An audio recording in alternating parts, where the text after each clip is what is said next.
Air India ವಿಮಾನ ದುರಂತದ ತನಿಖೆ ಆಗ್ತಾ ಇದೆ. ವಿಮಾನ ದುರಂತದ ತನಿಖೆ ಹಾಗಾದ್ರೆ ಹೇಗೆ ನಡೆಯುತ್ತೆ?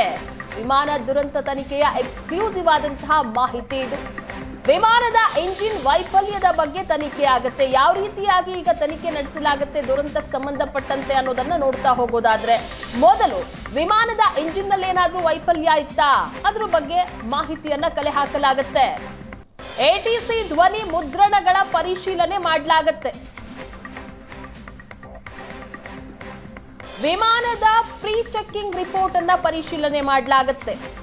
ವಿಮಾನ ಹಾರಾಟಕ್ಕೆ ಮುಂಚಿತವಾಗಿ, ಟೇಕ್ ಆಫ್ ಆಗೋದಕ್ಕೆ ಮುಂಚಿತವಾಗಿ ಪರಿಶೀಲನೆ ನಡೆಸಲಾಗಿರುತ್ತಲ್ಲ, ಅದಕ್ಕೆ ಸಂಬಂಧಪಟ್ಟಂತಹ ರಿಪೋರ್ಟ್ ರೆಡಿ ಇರುತ್ತೆ. ಆ ರಿಪೋರ್ಟ್ ಅನ್ನ ಪರಿಶೀಲನೆ ಮಾಡ್ತಾರೆ. ಸಿಸಿಟಿವಿ ವಿಮಾನ ಡೇಟಾ ರೆಕಾರ್ಡರ್ ಅನ್ನ ಹೋಲಿಕೆ ಮಾಡಿ ನೋಡ್ತಾರೆ.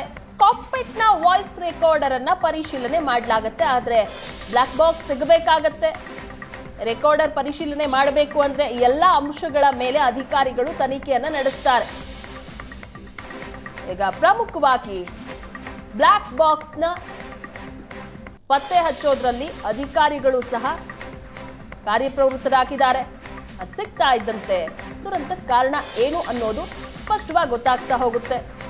ವಾಯ್ಸ್ ರೆಕಾರ್ಡರ್ ಇರೋದ್ರಿಂದಾಗಿ ಪೈಲಟ್ಗಳು ದುರಂತ ಸಂಭವಿಸೋದಕ್ಕೆ ಮುಂಚಿತವಾಗಿ ಮಾತನಾಡ್ಕೊಂಡಿದ್ದಾರೆ, ಏನಾಗ್ತಾ ಇದೆ ಒಳಗೆ ಅಂತ.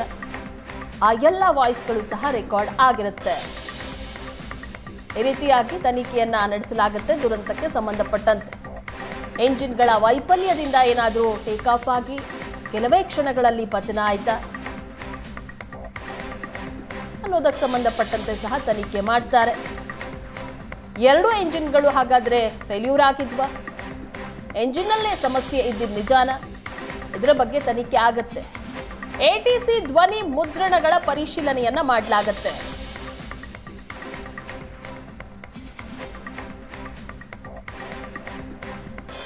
ಏರ್ ಟ್ರಾಫಿಕ್ ಕಂಟ್ರೋಲ್ ಇದನ್ನ ಸಹ ಪರಿಶೀಲನೆ ಮಾಡ್ತಾರೆ. ವಿಮಾನದ ಪ್ರೀ ಚೆಕಿಂಗ್ ರಿಪೋರ್ಟ್ ಪರಿಶೀಲನೆ ಮಾಡಲಾಗುತ್ತೆ. ವಿಮಾನ ಟೇಕ್ ಆಫ್ ಆಗೋದಕ್ಕೆ ಮುಂಚಿತವಾಗಿ ಇಂಜಿನಿಯರ್ಗಳ ತಂಡ ವಿಮಾನ ಹಾರಾಟಕ್ಕೆ ಸೂಕ್ತ ಆಗಿದೆಯಾ, ಎಲ್ಲ ಸರಿ ಆಗಿದೆಯಾ ಅನ್ನೋದನ್ನ ಚೆಕ್ ಮಾಡಿರ್ತಾರೆ. ಅದರದೊಂದು ರಿಪೋರ್ಟ್ ಸಹ ರೆಡಿ ಇರುತ್ತೆ. ಆ ರಿಪೋರ್ಟ್ ಅನ್ನ ಸಹ ಪರಿಶೀಲನೆ ಮಾಡಲಾಗುತ್ತೆ. ಈ ಎಲ್ಲಾ ಅಂಶಗಳ ಮೇಲೆ ಅಧಿಕಾರಿಗಳು ತನಿಖೆಯನ್ನ ನಡೆಸಲಿದ್ದಾರೆ.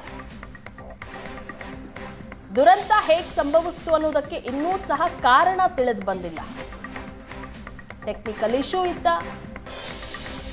ಪೈಲಟ್ ಎರರ್, ಇದಕ್ಕೆ ಸಂಬಂಧಪಟ್ಟಂತಹ ತನಿಖೆ ಆಗತ್ತೆ. ಹಂತ ಹಂತವಾಗಿ ತನಿಖೆ ನಡೆಸಲಾಗುತ್ತೆ ಈ ವಿಮಾನ ದುರಂತಕ್ಕೆ ಸಂಬಂಧಪಟ್ಟಂತೆ ಏರ್ ಇಂಡಿಯಾದಿಂದ.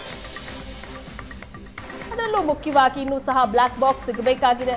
ಘಟನೆ ನಡೆದು ದುರಂತ ನಡೆದು 24 ಗಂಟೆ ಆಗಿದೆ. ಇಷ್ಟೊತ್ತು ಸಹ ಮೊದಲ ಪ್ರಾಮುಖ್ಯತೆ ಕೊಟ್ಟಿದ್ದೇನೋ ಅಲ್ಲಿ ಇರುವಂತಹ ಮೃತದೇಹಗಳನ್ನ ಹೊರಗಡೆ ತೆಗೆಯೋದು. ಅದು ಹಾಸ್ಟೆಲ್ನ ಮೇಲೆ ಬಿದ್ದಿದ್ರಿಂದಾಗಿ ಅಲ್ಲಿದ್ದಂತಹ ವಿದ್ಯಾರ್ಥಿಗಳನ್ನ ಬದುಕುಳಿಸುವಂತಹ ಪ್ರಯತ್ನ, ಅವರನ್ನ ಆಸ್ಪತ್ರೆಗೆ ದಾಖಲು ಮಾಡುವಂತಹ ಪ್ರಯತ್ನ, ಇವೆಲ್ಲವೂ ಸಹ ಬರದಿಂದ ಸಾಗಿದ್ವು. ಈಗ ಬ್ಲಾಕ್ ಬಾಕ್ಸ್ನ ಹುಡುಕಾಟ ತೀವ್ರವಾಗಿದೆ. ದುರಂತಕ್ಕೆ ನಿಖರವಾದಂತಹ ಕಾರಣವನ್ನ ಕಂಡುಹಿಡಿಯೋದಕ್ಕೆ ಬ್ಲಾಕ್ ಬಾಕ್ಸ್ ಹುಡುಕ್ತಾ ಇದ್ದಾರೆ.